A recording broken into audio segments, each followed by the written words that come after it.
안녕하세요, 북스원 카페 여러분. 자, 오늘은 이제 저번 시간에 이어서 이제 그 사원경제 부분을 이제 할게요. 그 사원경제 관련돼 가지고 예전에 사원수공업 관련돼서 좀 약간 한마디 언급을 했거든요.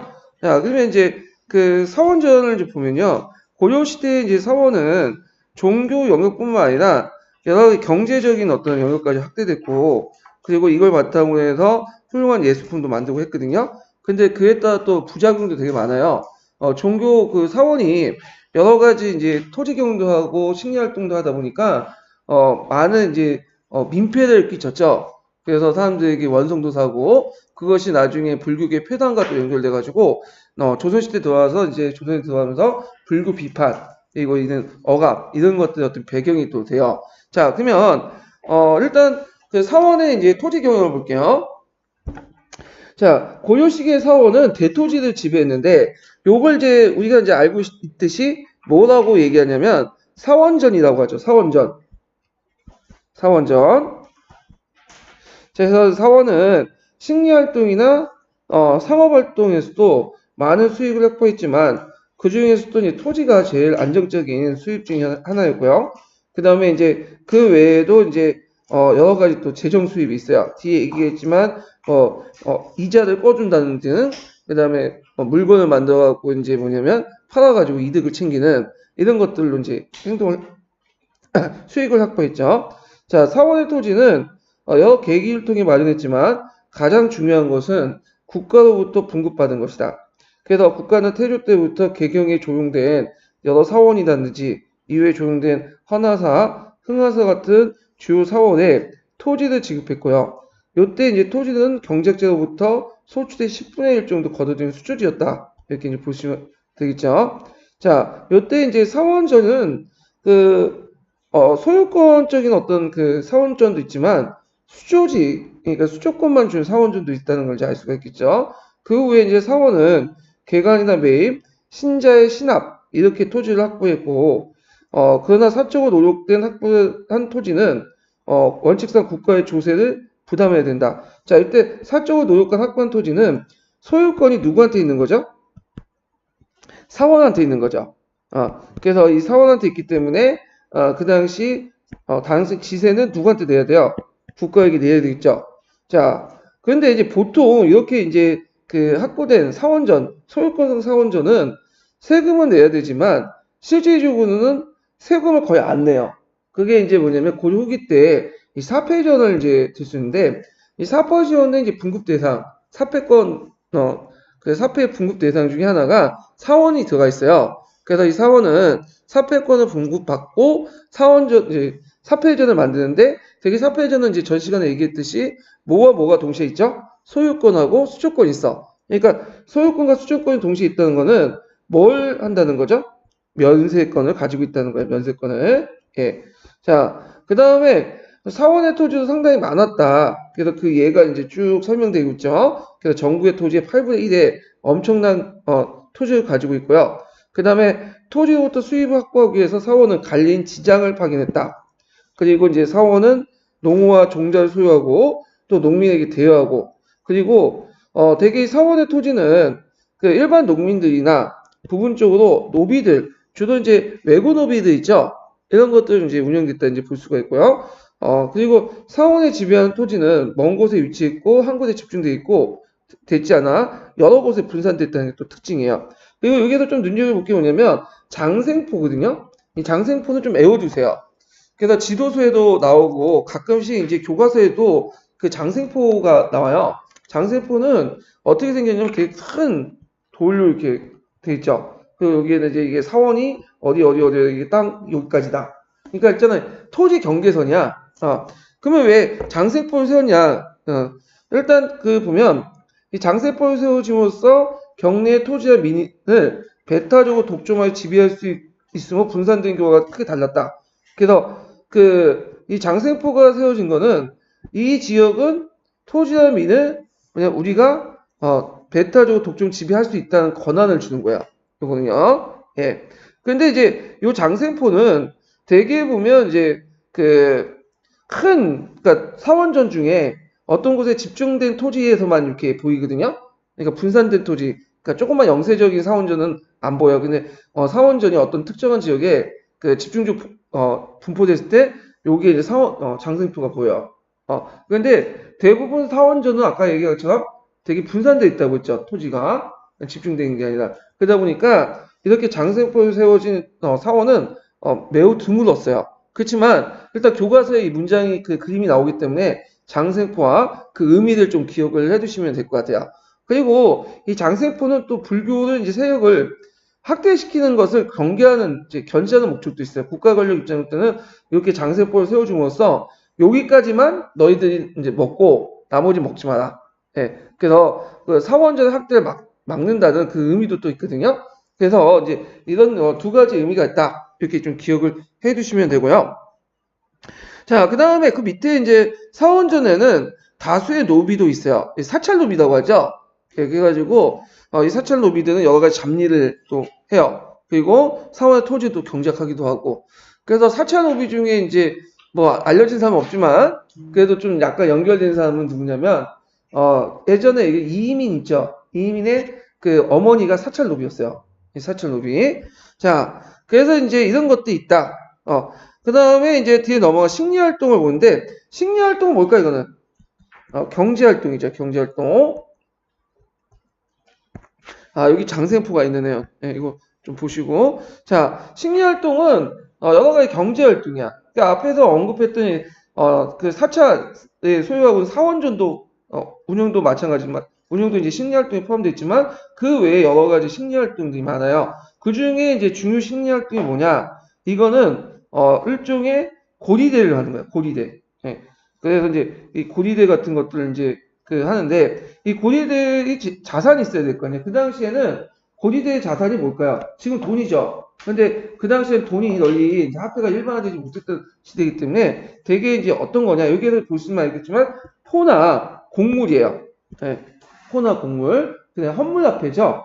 예. 그래갖고 이제 그 포나 곡물은 사원전에서 얻을 수도 있고 그 다음에 국가로부터 사여받는 것도 있고, 그 다음에 귀족들에게 기진 갖는 것 있죠. 권력자에게 또 받는 것도 있고, 또 신자들에게 여러 가지 명목을 또 받고, 이런 걸 이제 바탕으로 해서 이제 일종의 식리활동의 기반이 되는 거죠. 고리대의 기반. 그래서 보통 이제 식리활동은 뭘 통해서 이제 얘기하냐면, 보호라는 걸 통해서요. 보호라는 건 뭐냐면, 오늘날만 펀드야, 펀드. 그래가지고, 기금 있죠. 일정한 이제 뭐냐면 그 기금을 모아가지고 펀드를 모아서 일종의 다른 사람한테 빌려줘요.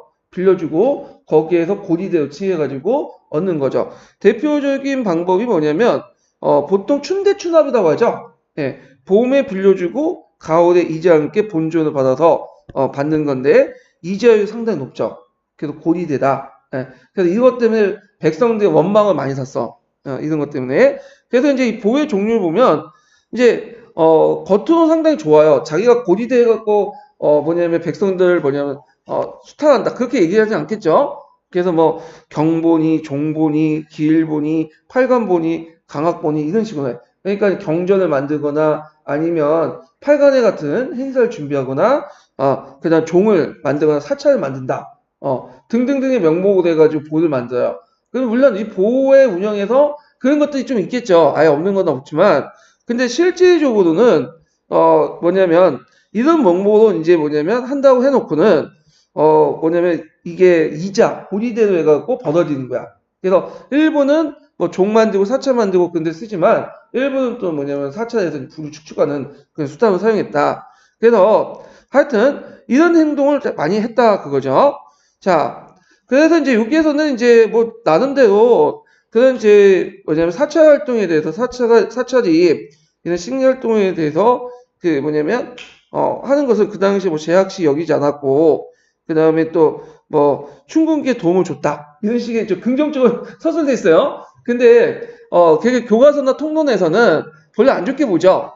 예. 그래서 지금 시점에도 그렇고 그 당시에도 별로 안 좋게 보고 할 거야. 근데 푸셈에서는 좀 약간 긍정적으로 보고 있어. 근데 이거는 그냥 푸셈 저자의 관점이라고 지금 보시고 넘어가시면 될 것 같아요. 이거는요, 뒷부분은.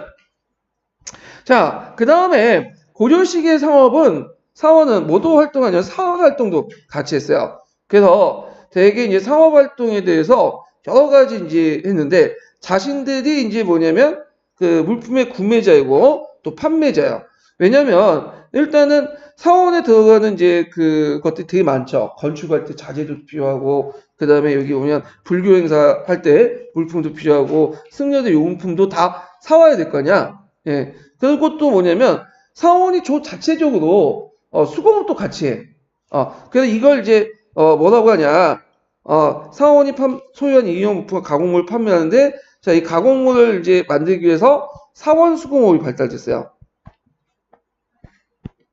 자, 그래서 이제 예전에 사원수공업에 관련돼가 이거 한번 시험 문제 나왔거든요. 이 사원수공업에서 만든 그 물건들은 상당히 뛰어났어요. 그래서 1차적으로 사원 내에서 이제 쓰는 것도 있겠지만 남는 거는 뭐예요? 갖다 팔아야 되겠죠. 그래서 그 당시 이제 사원들이 많은 그 물건을 갖다 팔면서 이득을 얻었고, 이 사원수공업은 그 지금 흔적이 지금은 남아 있어요. 여러분들 이제 사채가 보면 기아 팔잖아요. 기아. 거기다 기아에 사면 거기다 이제 복을 적지, 이제 자기 소원을. 그때 이제 기아 만드는 재기술, 그 기아 만드는, 그런 기술과, 그 다음에 또 사원에서 이제 불경을 많이 찍죠. 그러다 보니까 불경을 찍고 나서 이게 목판이나 뭐 이런 것들을 그냥, 기술을 갖다 섞일 수는 없잖아. 그러다 보니까, 그 뭐냐면, 민간에 이제 뭐냐면 서적들을 출판을 해줘, 대신에. 그래서 조선시대 때도 대개 보면 이제 민간 서적들 출판할 때는 사원에서 주로 해요. 사원에서.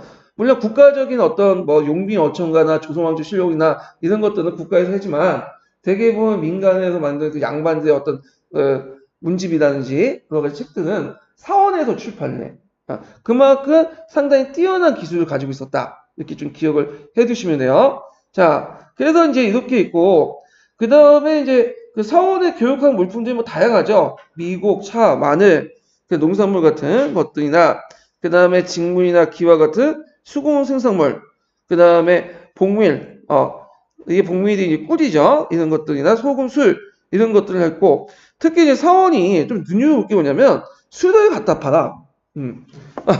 술을 갖다 팔아요. 지금 사원에서 술 갖다 팔면 아니 난리 나죠. 유튜브 올려놓고 막 하는데, 그 당시에는 술 먹고, 하는 것도, 갖다 파는 것도, 뭐냐면 조금 약간 간지하게 이제 봤나 봐요. 하여튼 좀 재밌어요. 예, 고조시대 사원이. 자, 그 다음에 고조시기 사원은 또 뭐냐면, 국내뿐만 아니라 국제교육도 같이 했어.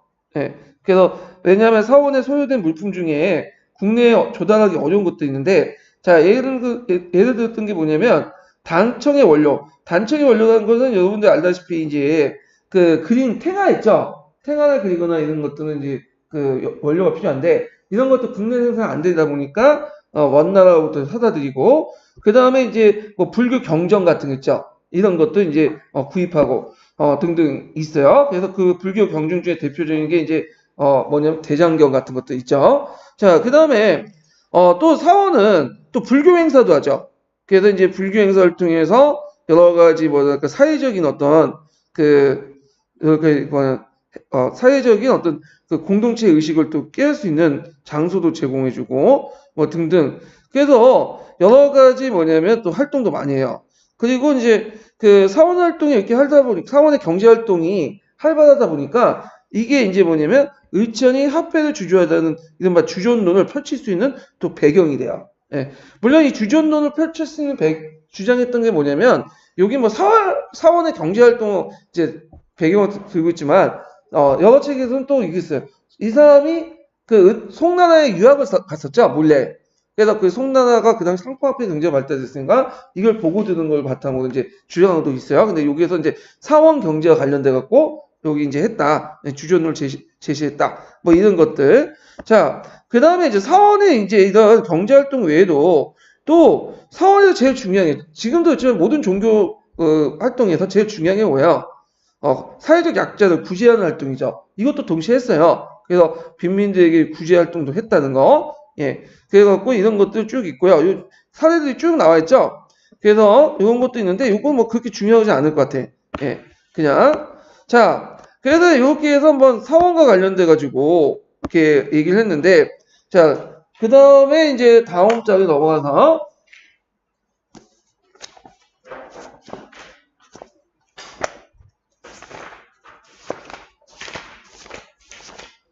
자, 다음 장이 이제 몇 장이냐면, 이제 사회 영역으로 넘어갈게요. 경제 다 끝났고. 자, 고려의 특수행정구역인 항소부국을 보죠. 예. 항소부국은 시험 문제는 지금까지 거의 안 나오는데, 나올 가능성이 많아. 그래가지고, 왜냐면 이제 고려시대 때는 항소부국의 문제가 되게 중요한 거거든요. 그래서 한번 볼게요. 자, 몇 페이지 펴보시냐면, 280페이지 펴보세요. 280페이지.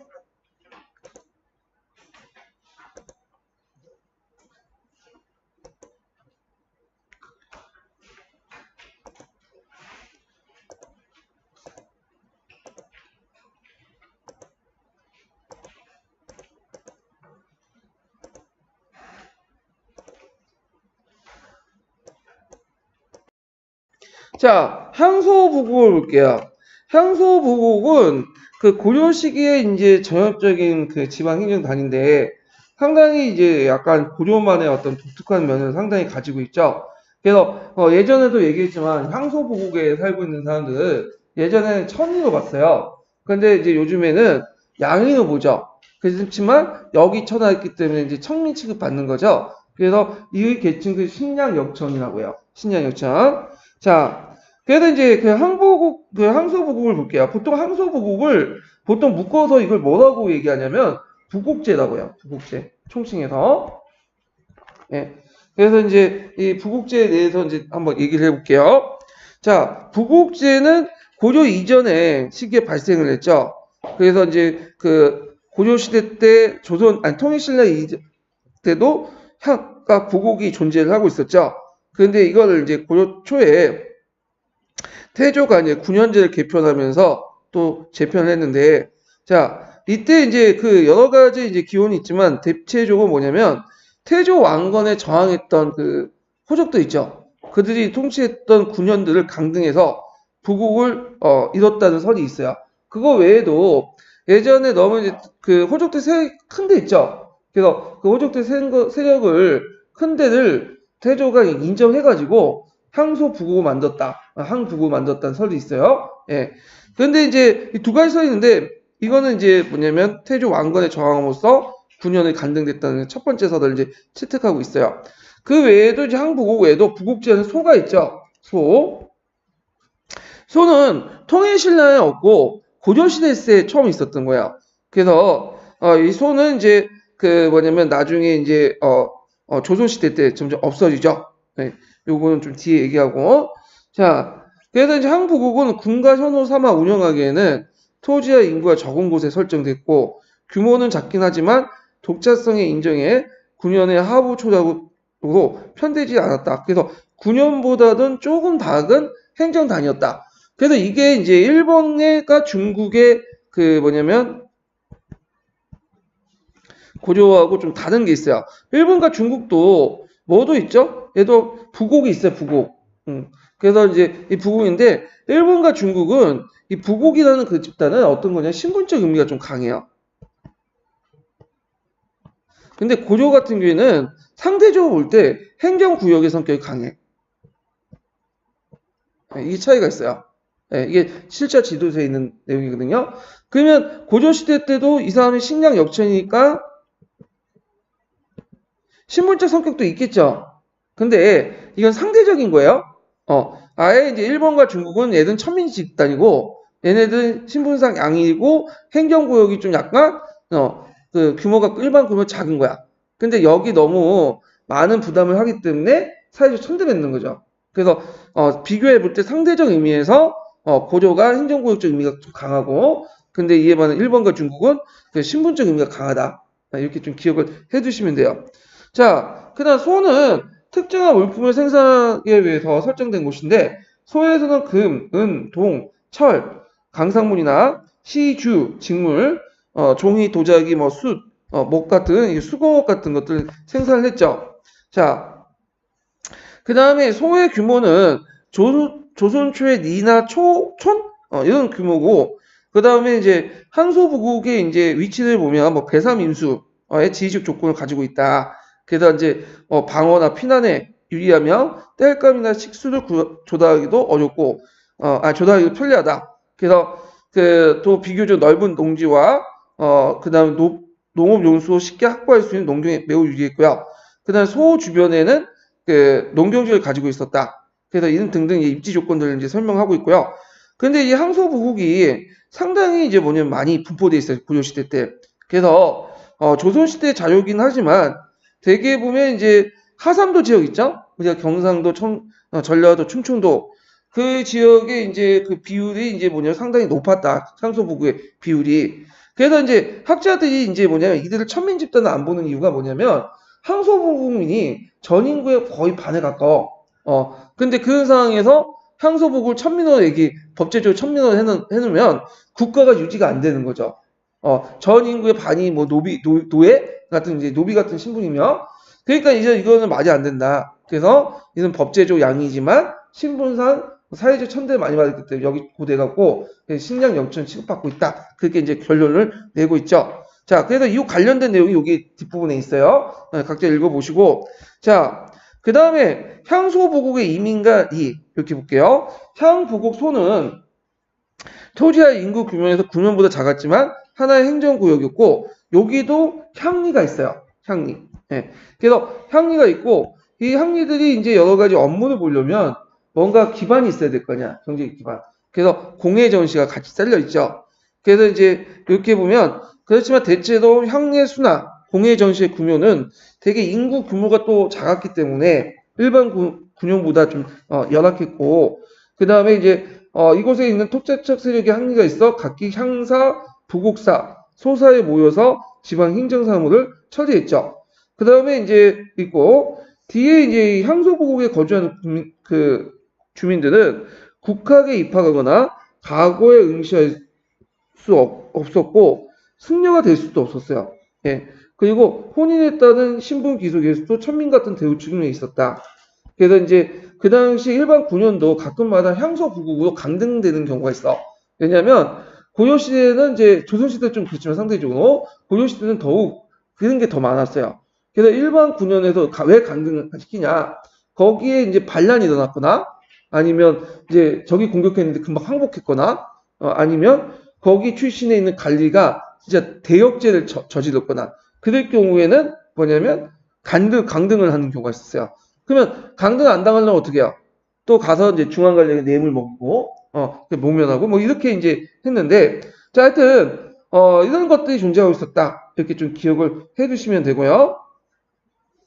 그 다음에 이들은 향부국민들은 대체로 농경에 종사를 했어요. 소민과 달리. 그래서 그렇지만 특정한 역을 짊어졌고 향부국민은 국가 공유지의 경제적 역을, 소민은 특수한 물품을 제공하는 역을 짊었다. 그러니까 상대적으로 볼 때 그 조용조 외에도 여러 가지 역이 부과되기 때문에 상당히 뭐냐면 힘들었다 사기가. 그래서 이제 이렇게 보시면 돼요.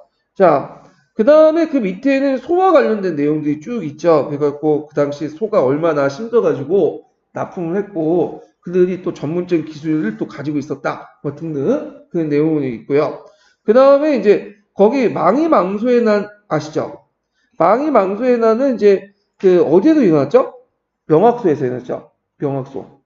그래서 이제 그 명확소라는 소의 명칭에서 볼 수 있듯이 이 망이망소에 나는 이제 향소부곡에 대한 어떤 그 부곡민의 차별 이런 것 때문에 일어나는 것도 배경이 되죠. 그러니까 망이망소에 나는 일종의 신분 해방적인 성격도 있어요.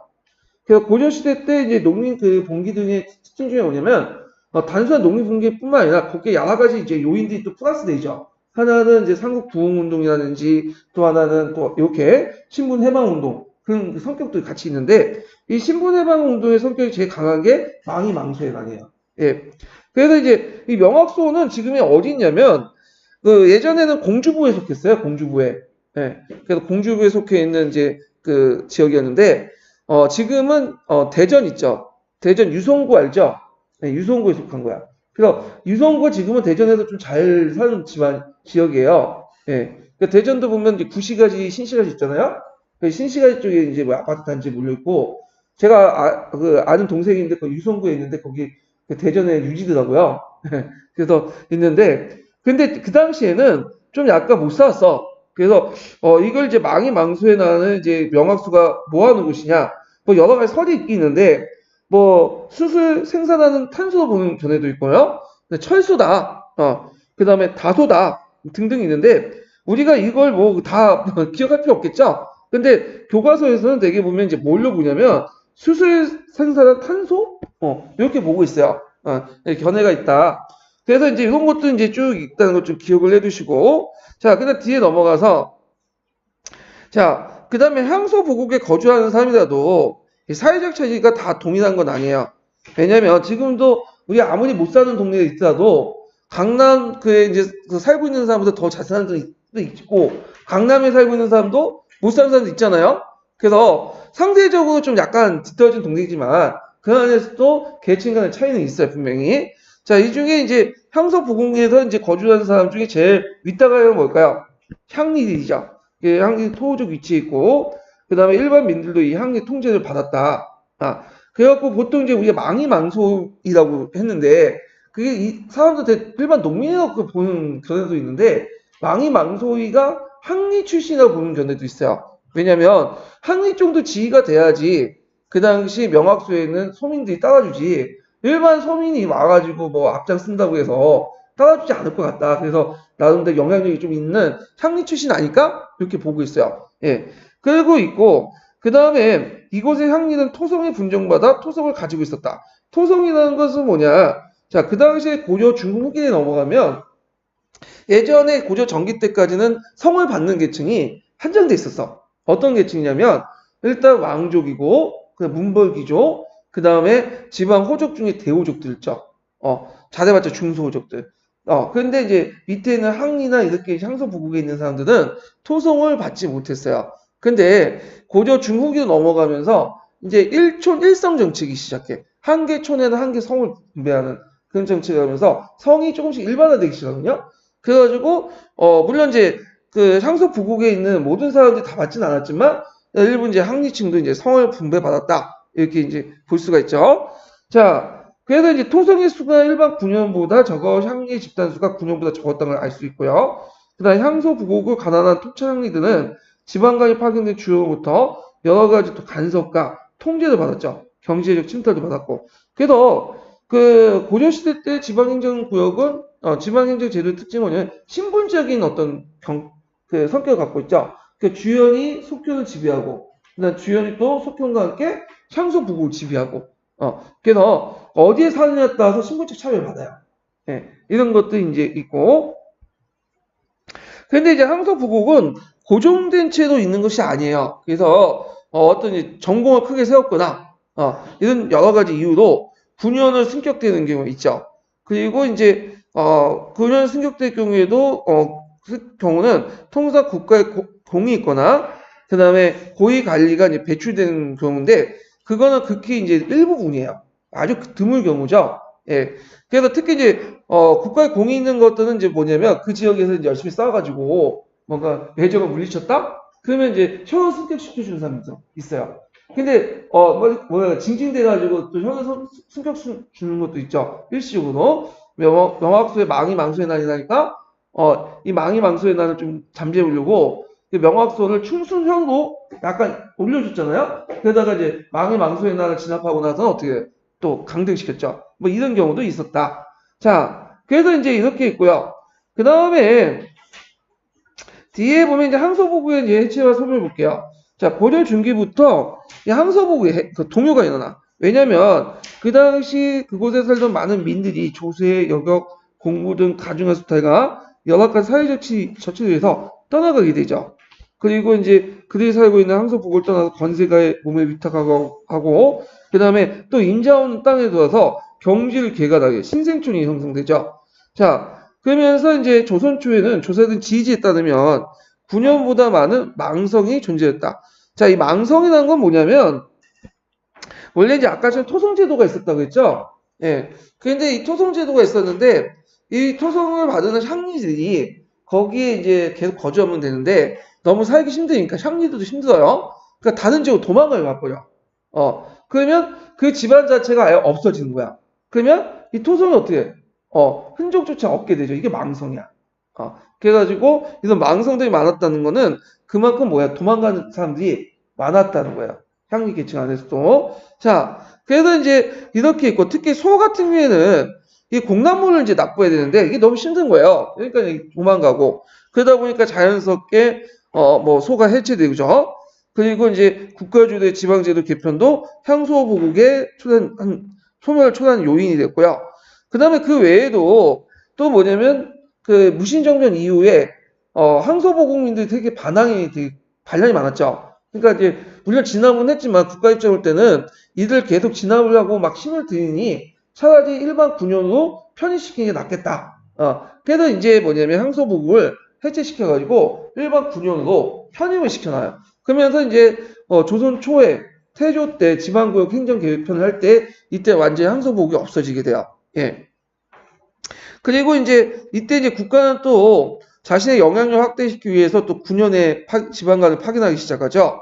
그래서 그런 연장선상에서 이들을 이제 뭐냐면 항소보를 없애고 거기에 이제 일반 9년 편제하는 동시에 뭐냐면 관리도 파견했다. 이렇게 있다는 거죠. 그리고 이제 고려 후기 때 여말 소초 때 향소보국 정리 과정이 쭉 나와 있거든요. 그래서 여러 가지 이제 뭐 단독 현호로 해가지고 승격되는 것도 있고요. 그 다음에 좀 작은 것들은 두세 개 묶어가지고 승격되는 것도 있고 뭐 이런 것도 있는데 이런 거는 각자 보시면 될 것 같아요. 자, 그 다음 단락을 보면 향소보국의 소멸해체는 지방행정단위가 모두 9년으로 편제되는 결과를 가져왔다. 자, 이에 따라서 고려식의 주현, 속현, 항보국소 같은 중층적 지배가 구조들 단계적 지배구조가 사라지고 제일적 지배구조가 실현됐다. 이 말은 꼭 신분적인 지배구조, 그 다음 누층적 지배구조에서 조선시대 때 상대적으로 행정적, 이론적 구조도 바뀌었다. 상대적으로 볼 때. 자, 그래서 이제 이런 내용도 있는데 이것은 이러한 변화는 아까 말했던 향소부국민의 성장에 저항한 결과다. 그래서 이제 있고 소의 경우에도 생산력이 지역적으로 발전됐던 사실로 전제로 해체되었다.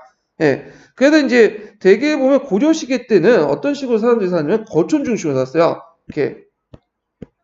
그러니까 막 모든 사람들이 뭐냐면 한 곳에 여러 곳에 지금처럼 살지 않고 대부분은 거촌 중심. 마을 단위가 되게 컸어. 나머지 지역은 뭘까요? 예? 그 나머지 지역은 사람들이 별로 안 살았어. 그러다 보니까 대개 9년도 거촌을 중심으로 해가지고 형성이 됐겠죠. 예. 그리고 이제 있고, 그런데 나중에 들어가면, 그리고 이제 거촌을 이제 중심으로 형성되고, 어지간한 거촌보다 조그만 것도 있죠. 이 조그만 촌들은 뭘로 편제한 거야? 향소 부국으로 편제한 거야. 예.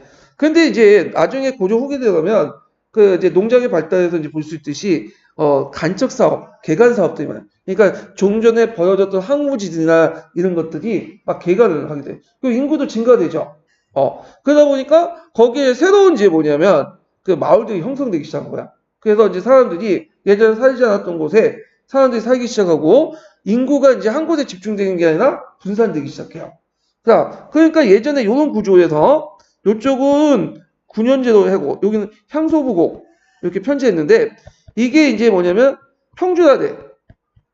그러면 국가 입장일 때는 얘들을 이제 어떻게 하면 좋게 9년제 향소보고 이렇게 분리시킨 게 아니라 똑같이 9년제 입각해서 이렇게 나눠버리면 되죠. 이렇게. 자, 그런 측면에서 이제 새롭게 이제 있고, 그리고 이 9년 안에 이제 또 뭘 뒀냐면, 면을 뒀어요, 면. 근데 이때 면은 방위면이야. 방위면. 그래서 동면, 뭐, 서면, 북면, 이렇게 방위면을 뒀다. 이게 이제 나중에 조선시대 때 특징이죠. 예. 그래갖고 이제 있고, 그 다음에 면 다음에 또 뭘 뒀죠? 리를 뒀죠. 면리제. 예. 그래서 남할 연초에 들어가면, 남할 선초에 들어가면, 이렇게 면리제가 정비된 건 뭐냐면, 일단 인구가 증가되고 예전에 살지 않았던 사람들까지도, 지역까지도 이제 살게 되고, 그 다음에 종전의 거촌이 아니라 평균 쪽은 이제 사람들이 이제 고루고루 살게 된 거예요. 그러니까 국가 입장으로 때 이들을 행정 단위 안으로 국가 단위 그 국가가 이제 뭐 파악할 수 있는 어떤 행정 조직이 필요할 거 아니에요? 그래서 이제 첫 번째 조직은 상급 조직인 9년제와 향소보국을 재편했어. 그래서 9년제를 향소보국을 재편해서 향소국을 없애고 그걸 다 뭘로 편입시켰다? 9년제를 뒀고 그다음 지방 말단까지 새로운 그 신생촌까지 장합표 있어갖고 명과 그 밑에 뭘 뒀다? 리를 뒀다는 거야. 네. 그래서 면리제 실시했죠. 이게 조선 초에 이제 완비된 거죠. 그래서 조선시대 때 행정구역은 단순히 왕조가 바뀌었다고 해서 행정구역이 바뀌진 않아요. 이때 이제 계획은 이제 어떤 사회 경제적 흐름과 함께 이런 어떤 변화에 맞췄고 행정구역이 바뀌었다. 이렇게 이해를 해 두셔야 돼요. 자, 그래서 요 내용들이 이제 그 관련된 내용들이에요. 자, 그래서 이제 이렇게 있고, 그 다음에, 넘어가기 전에, 잠깐, 다음 페이지에 보니까 285페이지 자료 2번 잠깐 볼게요.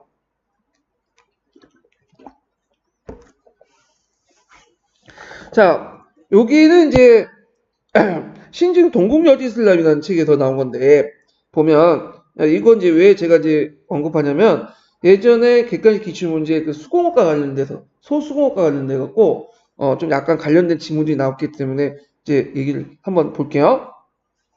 신라가 주군을 설치할 때, 그 정전과 호구를 현으로 이루고, 궁호가 아니면 향과 부국을 설치하여 소제읍을, 소속하겠다. 그래서 향과 부국이라는 자체가 일반 군영보다 작은 행정단위였다. 이렇게 알 수가 있죠. 아까 저 왜 이렇게 편지했냐면 고려시대 중기 때까지만 해도 대개는 사람들 모든 지역에서 살지 않다고 했죠. 거촌 중심으로 살다 보니까 큰 거촌은 뭐냐면 향 부국 저기 뭐야 군현으로 편지하고 예매하게 이제 조그만 데 있죠. 그런 데는 향소 부국 편지했다. 이렇게 볼 수가 있죠.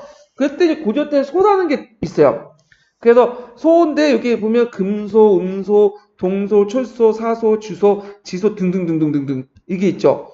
요거 이게 예전에 시험문이 나왔어요. 그래갖고 소는 예전에 말한 것처럼 그 지역의 생산 단위에 따라서 뭘 생산에 따라 이름을 붙여준다. 여기에서 뭐 사소는 신을 얘기하는 거고요. 주소는 비단, 지소는 종이, 와소는 기압, 탄소는 숯, 이런 것도 있고 어랑소는 물고기. 예전에 시험 문제 나온 게 이게 각소하고 강소가 있어. 이거 물어볼 수 있어. 각소에서 뭘 생산하냐? 좀 어려운 문제죠? 근데 예전에 기출에 나왔어. 이게. 그럼 뭐라고 써야 되겠어요? 미역. 이렇게 쓰시면 되겠죠? 그 다음에, 강소는 생강. 이렇게 쓰시면 되겠죠? 근데 철수에서 뭐 생산하냐? 이런 건 안 낼 것 같아. 타바치잖아, 이거는. 근데 좀 어려운 데서 이제 좀 골라낼 수 있으니까 눈에 띈 것만 좀 외워두세요, 그냥. 예. 그 다음에 이게 또 눈여볼 게 아까 설명하지 않았지만 장처라는 게 있어요.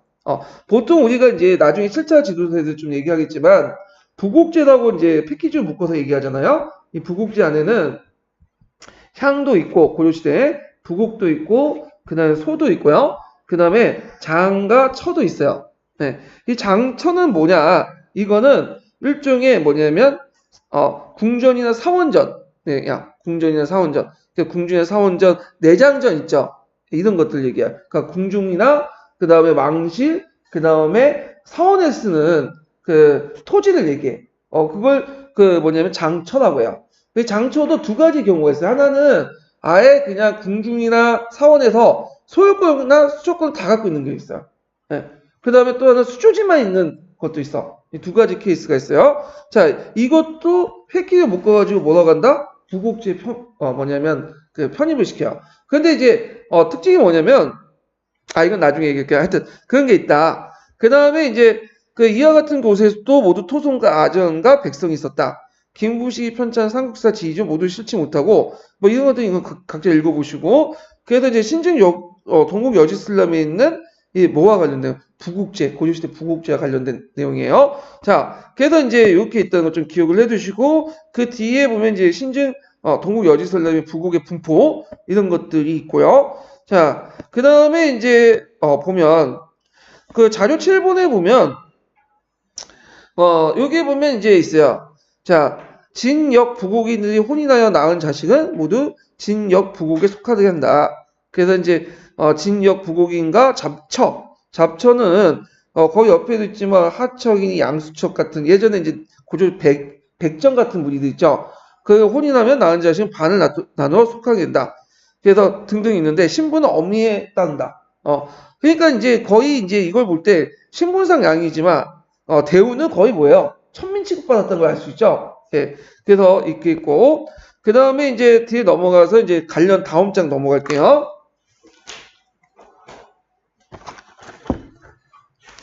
자, 다음 장은 뭐냐면 향리와 관련된 거, 향리. 예. 그래서 이제 그 향리와 관련된 내용을 좀 보고 넘어갈게요. 292페이지.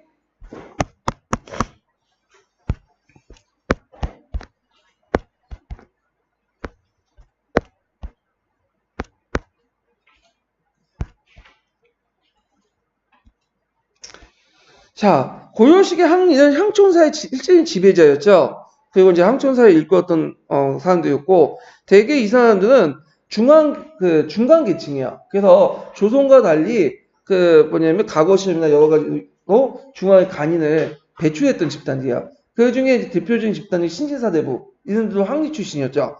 자, 그 다음에 이들은 일정한 직역을 받았어요. 이 직역은 뭐냐? 항역이에요. 항역이라는 건 뭐냐면, 향리가 이제 가난한 군현에 여러 가지 잡무들 있죠. 그 잡무들을 맡는 역이야. 그래서 그 역을 수행함으로써 받았던 게 외역전이죠. 마찬가지로 그 당시 조선시대도 똑같이 항역이 있어요. 근데 조선시대 때 그 향리들은 외역전을 받지 않죠. 세종 때까지는 받다가 없어지잖아요. 그건 뭐냐면 양인계병제가 확립되면서 이제 향리도 군대 가야 돼. 근데 군대는 안 가지죠. 대신에 뭘 하는 거야? 항역을 이제 수행하는 거죠. 그러니까 군대 대신에 항역을 수행했기 때문에 따로 이들에게 돈을 줄 필요 없죠. 다른 사람 다 똑같이 무조도 하는 거니까 무상으로. 자, 하여튼 이렇게 있는데 그러면 이제 보면 향리제 그 성립 보면 자 남한 여초의 호족들은 중앙 통제에 미치지 못했던 향촌사의 자치권을 가지고 민중을 지배를 했고요. 그 다음에 이들은 예전에 얘기한 것처럼 독자적인 간반 체제를 가지고 있었죠.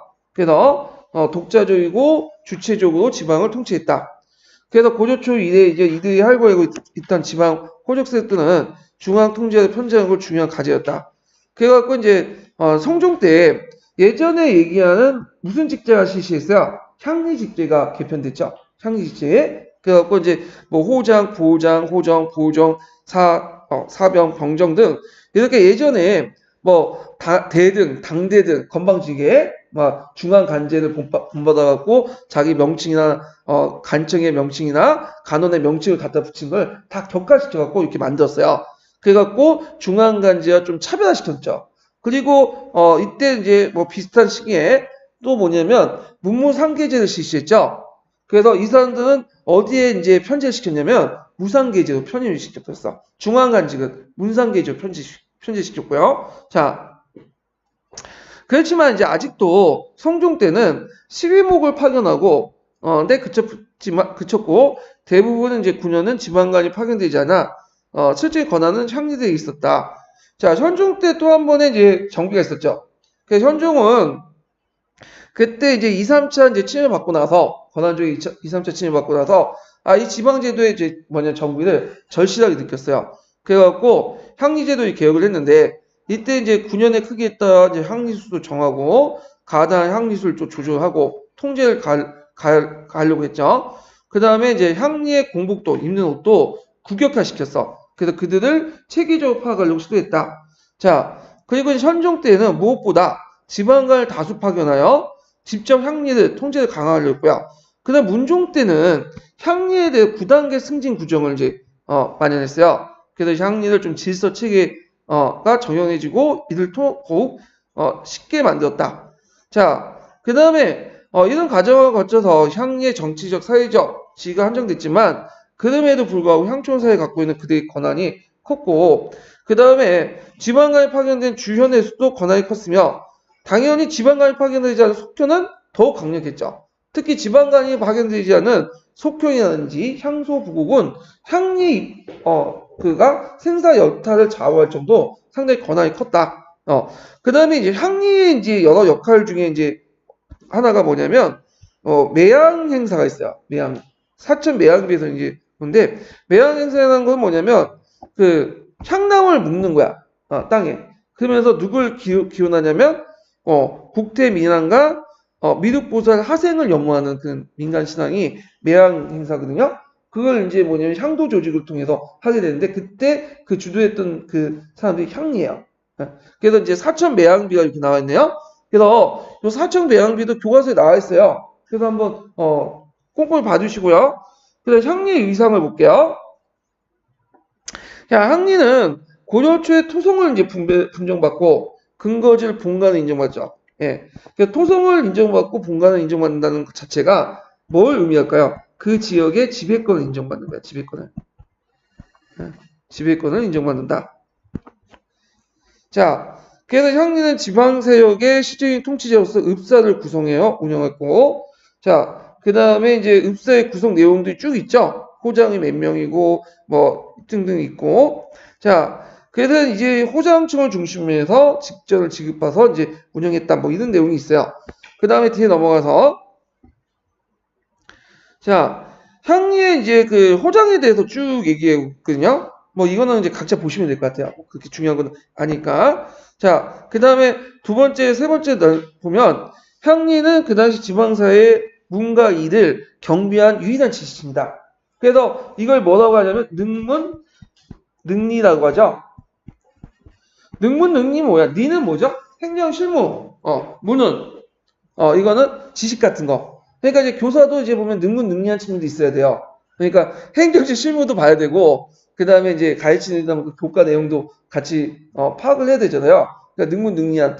그러니까 고조시대 보면 학리 계층하고 비슷한 것 같은 데 보니까. 근데 이제 능문보다는 능리를 더 뛰어나야죠. 이제 교사가 되려면. 예. 자, 하여튼 이렇게 해서 이제 9년 행정의 세습을 맡았고 이들도 뭐 지방행정의 담당자 조세를 또 수취하고 또 이들 감면하는 또 직인도 있고요. 그 다음에 또 각 지방의 토산물을 중앙에 바치는 이런 공부 징수의 책임도 있었어요. 그 다음에 영역에 동원되고 전략을 했을 땐 장교의 직무도 수행해서 국공을 세우는데 특히 이제 향리들은 되게 어떤 장교를 하냐면 일품군 장교를 해요. 일품군. 그래서 그 고조시대 군주에 보면 1품군, 2품군, 3품군 이런 게 있어요. 예. 그러니까 1품군은 엄밀히 말하면 일단 이제 보승 정용보다는 좀 질이 떨어진 부대들이죠. 일종 예비대, 아니면 노역부대, 이 정도인데, 이걸 이제 향리들이 장교로 이제 와서 지휘를 한다. 그래서 이런 것들이 있고요. 그래서 전쟁은 당시 전쟁에서 수정전과 유격 중에 유존한 지역 방위가 기본이기 때문에 전쟁 향리 수행에 큰 역할을 했다. 자, 향리는 또 건농의 의무도 있죠. 지역을 교화하고 교율도 이제 참여하고요. 그 다음에 계층과 결속을 다 노력했고 또 지역민을 동원해서 불사를 완수하는 일도 있었어요. 대개 향리들은 뭐와 또 연결되냐면 향도 조직과 연결돼요. 향도 조직은 예전에 한번 얘기한 것 같은데 통일신라 시대 때 형성된 조직이죠. 그래서 이게 고조 조선 초기까지 계속 연결되는데 이 향도 조직, 고조 시기 때 이제 향도 조직은 주로 뭘 역할하냐? 불상, 종, 석탑, 사원의 조성이나 법회 이런 것들 이제 필요한 노동력이나 경제력을 제공하는데 이용되고 그걸 이제 향리가 이끌었다. 그래서 이 향도 조직은 다른 시간에 한번 또 얘기를 할게요. 향도의 역할 변화 이런 것 등등등 또 얘기할 게 있으니까. 자, 그래서 이제 이 향촌사의 주도적 위치에 있었기에 국가는 향리의 동향에 깊은 관심을 가지고 있었고, 그 다음에 기인제 사신간제를 통해서 향리를 견제하려고 했다. 이렇게 이제 있죠. 자, 그 다음에 향리의 중앙 진출 보죠. 자, 향리들은 조선시대 향리는 과거 시험 못 봤죠. 그러니까 법제로 보게 될 수 있지만 간행적으로 막아버렸어. 그래서 향리의 이제 그가 과거 시험을 보려면 꼭 그 지방 수정관의 허락을 맡아야 돼. 허락해주겠어요? 안 해주겠죠. 근데 고려시대 향리는 여러 가지 통로로 중앙에 진출했어요. 그리고 이제 새로운 신진 세력들을 배출시키는 어떤 하수분 역할을 했는데 물론 이들도 이제 중앙에 올라가서 뭐 한 2, 3대 쭉 지나가면 어떻게 문벌귀족화 되죠. 그렇지만 계속 이제 새로운 피들, 젊은 피들 계속 수혈하는 중요한 그 계층이 되었다. 이 내용인데 한번 보죠. 자, 토성을 분정받은 한총사의 항리들은 고려 일대를 통해서 중앙의 간인들 공급했고 향리는 중앙 진출의 계기가 되었다. 상경유합, 향공, 성군 음모, 국공, 기인 등 그래서 문, 무, 이 이렇게 세 개 계열로 해갖고 진출했다. 그래서 우리가 이제 이방 알죠? 이방이 향리 출신이에요. 향리 출신. 그래갖고 이방이 이제 이끄는 군사 정변, 무인 정권을 보통 이제 학자들 어떻게 또 얘기하냐면 향리들의 사회적 진출 위상 이런 것들이 중간층의 위상이 커졌다. 뭐 이렇게 평가하는 분도 있어요. 예. 자, 그 다음에 이제 중앙의 진출력, 교대 격에 따라 상당한 차이가 있는데 대읍의 항리는 고조 초부터 귀족과 간인들 다수 배출했고 중소 9년의 항리는 부진했다. 왜 그럴 수밖에 없죠? 대읍은 규모가 크고 이제 세가 크기 때문에 되게 대우족들이에요. 대우족들이 이미 고조 초대 이미 중앙 간인으로 통합됐죠. 자, 그 다음에 향소 부부의 경우에는 그 무인 직전 이전까지는 집권 이전까지는 거의 간인을 배출하지 못하다가 고조 후기 때 극소순이 진출하게 되고요. 뭐 이런 것도 있고요. 향리 측의 위상 분할을 보죠. 자, 무인 집권 이후에 향촌사의 동요소의 항리의 위치가 크게 변했는데 무신난 이후 대부분 문신들 대거 제거했죠. 이때의 문신들은 주로 어떤 문신일까요? 문벌 귀족이죠. 그래서 가뭄이 어느 정도 있는. 근데 이제 그 아까도 얘기했지만 무인 정권이 이제 등장하고 나서 심을 통해서 이제 나라를 이제 뺏었지만 정권을 뺏었지만 심을 통해서 나라를 유지할 수는 없잖아요. 그래서 그러다 보니까 뭐예요? 행정신문이나 이런 것들이 필요한 거예요. 행정신문을 이제 하고 나라의 정책을 세우려면 뭐가 필요해? 글자를 알고 좀 지식이 있어야 될 거 아니야. 그러니까 새로운 간인들이 필요했어요. 그래서 최씨 정권 때 과거 제도가 제일 많았죠. 예, 역설적이지만 요때 이제 등장했던 관리들을 뭐냐 그 향리 계층자 그래서 향리 상층부들이 과거를 통해서 많이 진출했어요. 그래서 이제 이런 관리들은 그 뭐냐면 예전에 문벌 귀족의 관리와 달리 정책을 결정하고 그런 것보다는 주로 실무형 관리들이에요. 그래서 이들 관리들 능문능리한다. 아까 했지만 문에도 능하고 니에도 능한 특히 니에도 능한 신진 관료들이 많이 진출했다. 그 대부분 상당수가 지방 향리 출신들이야. 그 다음에 이제 원간섭기 때도 이제 계속 지속되는데 또 이들은 이제 원간섭 때 향리들은 뭘 또 적극적으로 수용했냐면 성리학을 적극적으로 수용했어요. 그래서 이들은 또 뭐냐면 고조말의 외적과 홍본적을 뭐냐면 쳐부시는 과정에서 또 여러 가지 이제 인적, 물적 이런 것들이 이제 필요하니까 그 당시 국가에서는 이들을 또 동원하기 위해서 여러 가지 간직들을 줬죠. 그래갖고 대표적인 간직이 세 가지인데 하나가 이제 여기는 첨설직만 이제 나왔는데 첨설직 외에도 동정직, 그 다음에 경고직 이런 것도 줬어요. 첨설, 동조, 그 다음에 경고직 등등인데 이런 건 다 뭐예요? 허직이에요, 허직. 그러니까 풍계는 있는데 실직 일이 없어. 그래갖고 이런 이제 그 뭐냐면 산직, 명예직 이런 것들 줬죠.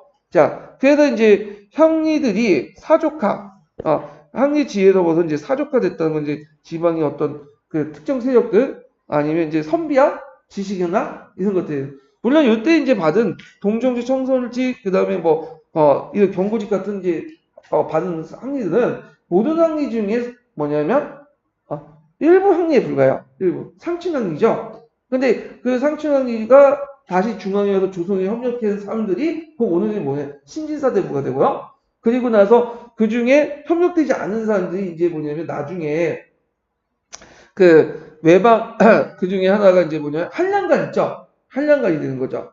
그리고 그 밑에 향리가 있고. 근데 조선이 건국하니까 이 상층향리가 된 그 신진사대부들이 예전에 자기가 향리였던 걸 잊어먹고 완전 이제 향리들이 이제 진출한 걸 아예 막아버린 거죠. 자기가 올려놓고는 향리의 사다리들 가지고 이제 올라갔다가 자기가 이제 높은 지에 올라가니까 이 향리 사다리 올라간 진출 통로를 차버린 거야. 사다리를 차버린 거죠. 그러니까 그 밑에 있는 사람들이 계속 이제 뭐냐 향리 지구에서 더 이상 올라가지 못하게 되는 그런 구조를 가지게 되죠.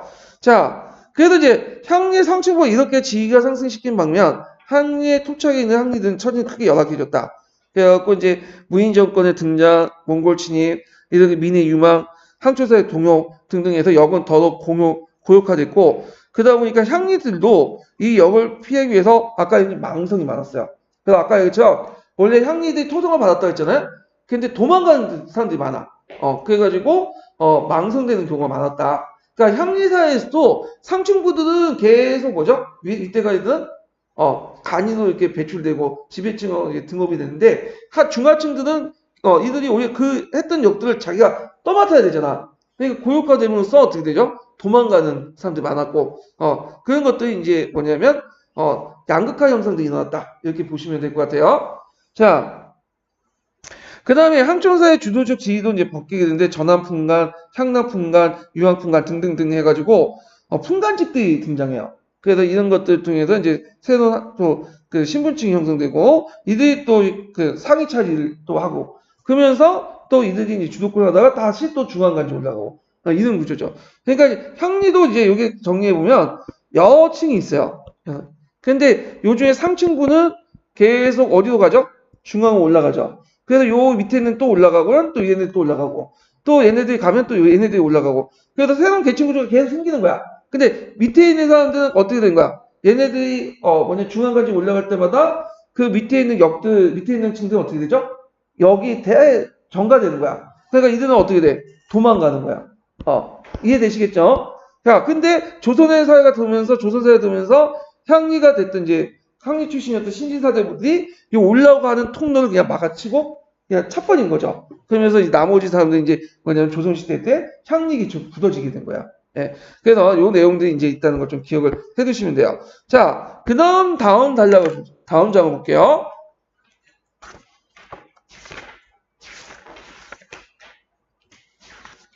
자, 간료조직이 이제 그 하청 구성원들인데, 요 남반하고 뭐 서리가 있는데, 요거는 뭐 볼 필요 없을 것 같아요. 이 남반은 좀 약간 이제 뭐냐면, 고려시대만 있었어요. 그래가지고 이제 대충 이제 말로 설명하면, 보통 우리가 문반하고 무반이 있었죠.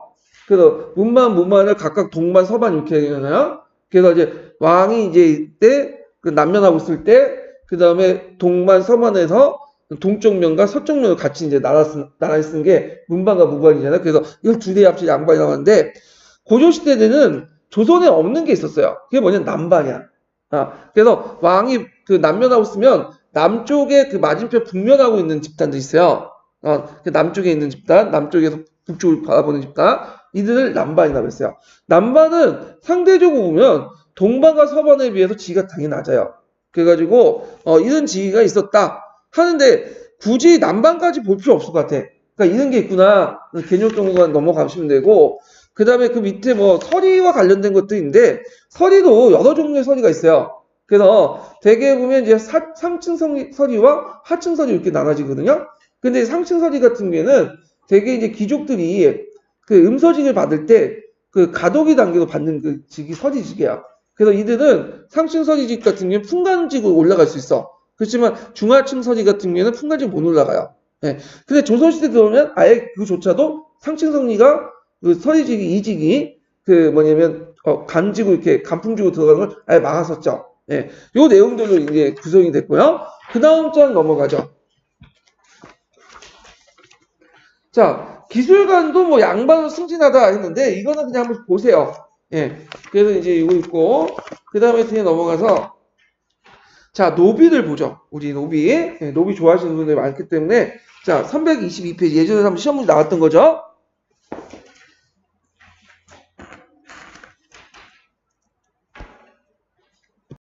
자, 노비를 볼게요. 자, 노비는 뭐 조선이나 고려시대나 다 그 남에게 이제 소유돼서 매매, 징역, 상속의 대상이 됐던 천민 집단들이죠. 그리고 이들은 이제 법제로 천민이기 때문에 교육도 받지 못하고 과거에도 응시할 수도 없어요. 간직에도 진출할 수 없고. 예. 그러면 잠깐 이제 조선시대 때 간혹가다 노비 출신으로서 그 장현식 같이 뭐냐면 그 간직에 진출하는 경우가 있죠. 이거는 노비에서 간 게 아니라 이 사람 속량 절차를 거쳐가지고 양이 된 다음에 간직에 진출한 거야. 그러니까 법제조와의 노비는 간직에 진출할 수 없어요. 예. 자, 그래서 이제 한번 보죠. 노비는 소유에 따라 사노비가 있고 공노비가 있어요. 사노비는 개인이나 사찰 이런 사람들이 이제 소유하는 건데, 자, 사찰은 이제 사원노비로 분류하죠. 예. 그래서 노비는 소유지에 따라서 사노비, 공노비, 사원노비 이렇게 있고, 사노비는 개인의 사유재산이에요. 그래서 이제 주인의 호적에 이제 부적되어 종파와 그 소생과 이름의 나이 등등을 적어놓고 이제 양천을 파악하는 게 하죠. 그리고 노비는 이름만 있을 뿐 성이 없어요. 그래서 아까 이제 국가의 공역의 의무도 없죠. 그렇기 때문에 권리도 없어. 그래서 있고 그 다음에 우리가 이제 그 청역이라고 하는 거 있죠. 보통 요역 중에 신역 중에 천역은 그 노비한테 있는데 산노비에는 없어요. 뭐가 있죠? 공노비에만 있는 거야. 산노비는 천역조차도 없어요. 예. 그다음 양이는 경제적 이유로 이제 몸을 팔아 산노비가 되는 경우가 많았는데 그건 불법이긴 하지만 이렇게 이제 그러니까 압박을 받아서 양이 되는 노비가 많았다. 자, 노비는 세습제가 원칙. 우리나라 특이하게 이제 세습제 있는 거 중국에 없는 그 노비 세전법이 있어요. 노비 세전법이. 노비 세전법이죠. 그래서 신분 기속과 관련돼 통상 적용되는 원칙은 일천직천이에요. 일천직천은 뭐냐면 한 부모 가운데 한 노비 그 한쪽이 노비라면 그 소생이 노비가 된다는 거야. 예. 이게 이제 어디에 나왔냐면 충녕왕이 그 당시 원나라에 보낸 국서 내용이 있어요. 그래서 원나라가 이제 노비제 개혁을 요구했어요. 왜냐면 너네들이 그 노비 세전법을 하는데 이건 너무 불공정하다. 그러니까 세전법 없애고 이제 그 노비는 한 대에서만 끝나게 해라. 자식들에게 노비 신분 물리지 마라. 양이나 학대라. 그런데 이제 이거에 대해서 이제 반발이 많았던 거지. 왜 반발이 많았냐면 그 당시 이제 충녕왕이나 그다음에 그 건물세족들은 많은 노비를 가지고 있어요. 그 자기 재산을 뺏기는 거냐. 그러니까 이제 충녕왕이 이제 원나라 쿠비나이 칸한테 일종의 편지를 보낸 거죠. 우리는 예전부터 뭐냐면 부모가 한쪽이라도 노비면 노비였다. 그게 도저히 안 된다. 그래서 이때 일천직천이 많이 나와요. 그래서 적어도 고종 후기 때 그 노비의 그 신분 귀속 제도는 일천직천이라는 걸 알 수가 있어요. 예, 결국은 어떻게 됐을까요? 결국에는 쿠비나이 받아줬어. 예. 쿠비나이 칸의 입장 때는 왜냐면 이렇게 함으로써 자신들이 이제 양인수를 확보해 놓으면 일단 원나라가 고조해서 수탈할 수 있는 내용이 많으니까 노비제 개혁을 요구했던 거야. 자, 하여튼 그 다음에 이제 부모 가운데 한쪽에 노비가 되면 그 소생이 노비가 되었고 일천직천에 의해서 그 다음에 노비에 대한 소유권은 천자 소유법에 따라서 어머니 소유주에 기속되는데 그 어머니가 양인이면 아버지가 소유주에 기속되었다. 그래서 천민의 자식은 어머니 소유주 돼요. 그러니까 천인과 천인끼리 이제 결혼하면 어머니 소유주가 되는 게 천자수목법인데 이 천자수목법이 이 용어가 두 가지 의미가 있어요. 네. 첫 번째는 아까 는 소유권이 어디로 가냐. 그러니까 노비와 결혼, 노와 비가 결혼할 경우에는 어느 쪽에 소유권을 가냐. 어머니 쪽에 소유권 가죠.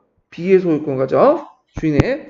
그 다음에 두 번째로는 신분상 그 뭐냐면 위치가 어떻게 되냐. 앞에 보면 일천직천처럼 한쪽이 노비면 한쪽이 무조건 자식이 노비다. 이런 것도 있고 또 뭐냐면 이 천자수목법을 노비종목법으로 이렇게 해석을 해요. 그래서 신분이 어머니 신분을 따른다 라는 거 있죠. 나중에 조선시대 때 노비종목도 있었죠. 예. 그런 식으로 해석을 하는 경우가 있어요. 두 가지 의미로 이제 해석이 되는 거예요. 예. 근데 여기에서는 어떤 의미, 소유권상 의미로 이제 소유권이 어떻게 갈 것이냐 그걸 가지고 이제 얘기를 한 거죠. 자, 그다음 노비에 대한 주인이 가하는 매질 따위는 가해 행위는 불법이 아니었다. 그러나 제2유무의 불망과 노비 사냥은 불법이었다. 그래서 소유주가 생사를 엿단 것까지는 가지고 있었지 않았다. 근데 실질적으로는 노비 패 죽여도 나중에 이제 말만 이제 적당히 해가지고 했기 때문에 이런 것들은 지금 별 실수는 없는 것 같아. 예. 하여튼 반면 노비의 산노비의 주인에 대한 걱정은 절대적이고 도망가거나 그 다음에 소량 노비가 자기 신분의 양이나 소송하는 일 등은 그 일 또는 주인의 경멸, 모함, 무고함에는 용납되지 않고 주인의 범죄는 고발할 수 있어요. 다만 예의적 반역 같은 중대한 범죄의 경우에 고발하지 않으면 안 되었다. 그러니까 반역죄 외에는 고발 안 돼요. 이거는 뭐냐면 이제 이건 조선시대도 똑같이 적용되는데 그 이거야. 유교에서는 아들과 딸 같은 아들과 딸이 어머니와 아버지만을 절대 받아들여야 되겠죠. 이게 효잖아요. 마찬가지로 이 노비와 주인 간의 관계도 마찬가지. 주인이 뭐야? 부모님이야. 노비는 자식인 거죠. 그러면 자식이 아버님 대상처럼 노비도 자식으로서 부모님 똑같이 돼야 돼. 그래서 이제 뭐냐면 이런 것들을 만약에 고발할 경우는 이건 그 자식이 아버지와 어머니 고발하는 거야. 이거 완전히 강상죄죠. 그러니까 강상죄 준해서 똑같이 처벌했어요. 예. 나중에 그 일반 군현민도 수령을 고발 못하죠. 부민고소법에 의해서 금지법에 의해서 그때 똑같은 논리예요. 성리학적 가치관이나 유교적 가치관이면 자식이 어떻게 부모를 고발하냐. 마찬가지로 부모는 수용 부모다. 자식은 그 일반 군현민이고 그러니까 고발할 수 없다. 이런 논리가 되는 거지. 자, 하여튼 그 다음에 산호비는 또 주거 형태에 따라 솔고노비와 외고노비로 나눠요. 솔고노비. 그래서 솔고노비는 주인과 같은 집에서 살면서 주인의 사역을 대비한 존재고 외고노비는 주인과 떨어져 살면서 주로 토지의 경제가 있다. 예. 그래서 솔고노비의 역할과 외고노비의 역할 쭉 나오는데 솔고노비는 뭐 초목, 치사, 기타 자벽을 수행했고요. 그 다음 주인으로부터 무제한 노동력을 수탈당했죠. 가정을 이룰 수 없었고 결혼조차 못했다. 자, 근데 이거는 좀 약간 그런 것 같아요. 결혼을 오히려 시키려고 했어요. 특히 여자 노비 같은 경우에 이득이 되잖아. 결혼하려면. 그러다 보니까 결혼을 시켜갖고 증식을 시켜줘야지 자기 재산도 늘어나는 거 아니에요. 근데 이건 좀 약간 그렇고 결혼을 하더라도 매매, 상속, 증여 등을 부모, 형제, 처자가 각기 흩어지는 경우가 많았고 법적으로 재산에 대한 주체의 권리 인정했죠. 여기에서 이제 조선시대나 고려시대 노비의 특징은 뭐냐면 법적으로 재산을 가지고 있었어. 소유권이 있었죠. 실제로는 자신의 재산을 소유할 기회는 없었다. 그러니까 솔고노비 한정에서 지금 얘기한 거죠. 반면에 외고노비는 상황이 좀 상당히 좋았어요. 외고노비는 주인과 떨어져 살았죠. 주인의 간섭이나 사육을 받을 기회가 적었고 이들 역할들이 쭉 나오는데 이들은 가정도 이들 꾸릴 수 있었고 그 상당한 재산도 소유할 수 있었어요. 그래서 이들은 자기 토지도 있었고 심지어는 어떤 경우가 있었냐면 그가 노비면서 노비를 소유하는 경우도 있어요. 이걸 중구라고 하거든요. 노비는 그 사람 인자를 쓰지 않죠. 구자를 써. 이 구자를. 그래서 구가 구를 소유했다. 그래서 중구라고 해. 그런 경우도 있었다. 그래서 이들 중 상당수가 또 지주인 경우도 있었어요. 예. 어떤 경우에는 그 이들 중에 돈을 많이 벌어갖고 자기가 이제 새 집을 짓는데 그 주인집 그 아들을 부셔가지고 일당 주면서 부리는 경우도 있었어. 그래서 약간 이제 상황이 상당히 좋았다. 그래서 외고노비 중에 상당수가 돈을 모아서 속량후 양인후 이렇게 등업되는 그런 경우가 상당히 많았죠. 자, 그래서 이제 이런 것들이 있다는 것 좀 기억을 해두고 공노비를 이제 볼게요. 공노비. 자, 공노비는 국가기관에 속한 노비고 대개 이제 반역, 적진투항, 이적 같은 중요한 범죄를 저질 경우에 당사자나 그 가족이 감몰되었다. 예. 그래서 귀족층 가운데 이런 이유로 공노비가 되는 수도 있다. 그 감몰 대상이 이제 가족뿐만 아니라 거기 산업이도 감몰 대상이 돼요. 그러니까 만약에 이제 양반이 이제 제일 적고 그래갖고 공노비 떨어졌어요. 그 집안 자체가. 그러면 그 집안에 속했던 산업이는 어떻게 될까요? 공노비가 돼요. 그러면 산업이 입장할 때 상당히 좋은 거죠. 왜냐 상대적으로 올 때 공노비가 산업에서 좀 지가 높거든요. 예. 그래서 뭐 이런 경우도 있었어요. 자, 공노비는 국가 재산이기 때문에 매매 대상이 되지 않았어요. 그리고 이제 결혼하거나 가정을 꾸리는 것은 국가의 배려도 어느 정도 가능했고, 그 다음에 공노비는 독자의 경리를 가지고 가게를 운영할 수도 있었고요. 그리고 이제 또 재산 소유하고 임의를 처분할 수 있는 권리가 있었고, 그래서 상대적으로 볼 때 공노비는 산호비의 높은 신분이었다. 그래서 공노비는 크게 두 가지가 나는데 공영노비하고 외고노비예요. 여기는 앞에서 이제 산호비는 주거 형태에 따라 나눴죠. 어디에 사냐 솔고노비와 외고노비. 근데 여기에서 이제는 역에 따라서 공영노비와 외고노비나. 근데 이제 이게 명칭이 좀 바뀌어요. 나중에 조선시대 때. 그래서 이제 바뀌는데 그래서 이제 외고노비는 뭘로 바뀌냐면 낙공노비 바뀌어.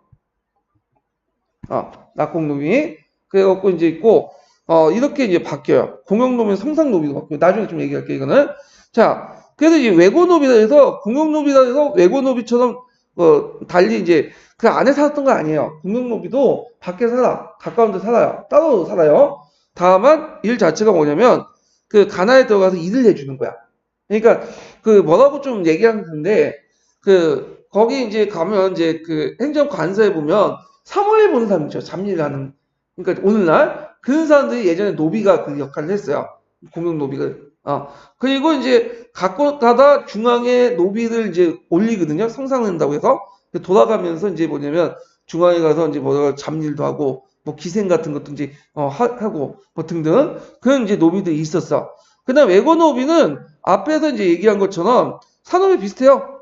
일정 기간 동안 신공을 갖다 바쳐요. 이 신공은 여기 보면 포나 뭐 이런 것도 있죠. 이런 것들을 이제 갖다 바쳐요. 예. 그래서 이제 여기 두 가지 종류가 있었다. 이렇게 좀 기억을 해두시면 될 것 같아요. 그러면 노비 중에 그래도 이제 제일 나았던 노비가 뭐예요? 공노비고 공노비 중에서도 외고 노비가 좀 상황이 좋아졌죠. 예. 그래서 이제 이렇게 이제 볼 수가 있어요. 두 개 다. 자, 그 다음에 이제 보면 사원노비를 볼게요. 사원노비.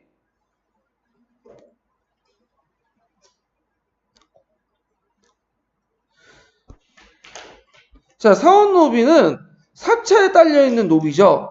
그래서 이제 여러 경로도 이제 사원노비가 이제 있는데, 그 밑에 보면 이제 사원노비 종류가 나와요. 뭐, 사사노비, 법손노비, 사한노비, 이렇게 세 가지 종류가 있고, 그 다음에 사사노비는 뭐, 개인이 아니라 사원이 소유고, 법손노비는 승려 개인이 법손이 소유 주체고요. 그 다음에 사한노비는 주체도 개인 승려였다. 이렇게 있고요. 그 다음에 이제 사원노비 역할이 쭉 나와 있죠. 그래갖고 여러 가지 역할들이 쭉 나오는데 이런 게 있구나 하고 넘어가시면 될 것 같아요. 사원노비가 존재하고 있다. 네, 이런 것들을 좀 보고 그 다음에 그 밑에 양수척이라는 사람이 있죠. 양수척은 어떤 뭐냐면 고려 시기 때 유기를 팔아 도산업에 존재했던 사람들 보통 양수척이라고 해요. 그래서 이들은 이제 여러 가지 설이 있어요. 어떤 후백제의 후손이다. 또 아니면 여진족이나 거란족의 후손이다. 왜냐면 양수척의 그 기록에 보면 좀 약간 코가 높고 등치가 크고 키가 크다고 그랬거든요. 어떤 경우에 눈이 파란색으로 돼 있고 그래서 그들은 이제 이민족 출신이 아닐까 이렇게 보고 있어요. 그래서 특히 그들이 활동했던 것이 뭐냐면 말 타고 뭐 만들고 소 잡고 말 잡고 막 그런 거잖아. 그러니까 주로 유이민 얘들이 잘하는 거잖아. 이민족 애들이 유목민족 애들이 잘하는 거죠. 자, 그래서 이제 이 양수청 그 행동을 했다. 그래서 사회적으로 상당히 천대받았고, 그리고 사고 팔 수 있는 대상은 아니에요. 그래서 이거는 좀 노비와 좀 다르고요. 자, 그래서 이제 있는데, 이들이 이제 후에 뭐라고 불려지냐면, 백정이라고 불려졌어요. 백정. 조선시대 때. 원래 백정이라는 것은, 남정네 중에 여기 없는 사람을 백정이라고 하죠. 백은 없을 백정이니까. 백은. 근데 이제, 세종이 양수척을 보니까 막 돌아다니거든. 그러니까 국가가 계속 파악을 못해. 그 원인을 보니까 사회적으로 천대받고 하니까 안 되겠다 해갖고 얘네들에게 백정이라는 칭호를 준 거야. 그래서 얘네들 한 곳에 정착을 시키고 양민화시키려고 했어요, 처음에. 국가가 그걸 파악을 해서. 근데 그 백정이라는 의미가 거꾸로 돼가지고 어떻게 된 거야? 이제는 하수척, 도살업자로 되는 거 바뀌게 된 거죠. 그 후에도 양수척들은 한 곳에 정착하지 못하고 계속 돌아다녀요, 얘네들은. 그러다 보니까 국가 입장할 때 처음에 얘들 양민으로 이렇게 만들려고 했거든, 법제적으로. 그래서 안 돼가지고 그냥 천민화 시켜버린 거야. 그래서 조선 고려시대 때의 그 양수척이 천민이냐, 아니면 식량 열천이냐, 두 가지 설이 있어요. 근데 이제 책에서 이제 통론이나 교과서에서는 천민설 따르고 있죠. 천민설을. 자, 하여튼, 이런 것들이 있고요. 그 다음에 이제 뒤에 보면 이제 뭐, 노비 양수천의 사회적 지위가 낮았다. 등등 있고, 노비도 이제, 고려 후기에 들어가면, 왕관석기 때 강계에 진출하는 경우가 있었고, 그 다음 반대로 양인 농민들이 노비로 전락하는 경우가 있었는데, 그 대표적인 게 이제 암락위천이다. 이거 외워두세요. 네, 양인을 압박해서 천민을 만든다. 그 용어가 예전에 객관식 기출 문제 나왔어요. 그래서 좀 기억을 해두시고, 자, 뭐 이런 내용들이 있으니까 이제 보고, 노비와 관련된 또 조선시대도 있으니까, 조선시대 노비들 때 한번 또 살펴보기로 하죠. 좀 쉬었다가, 그 다음 장 넘어갈게요.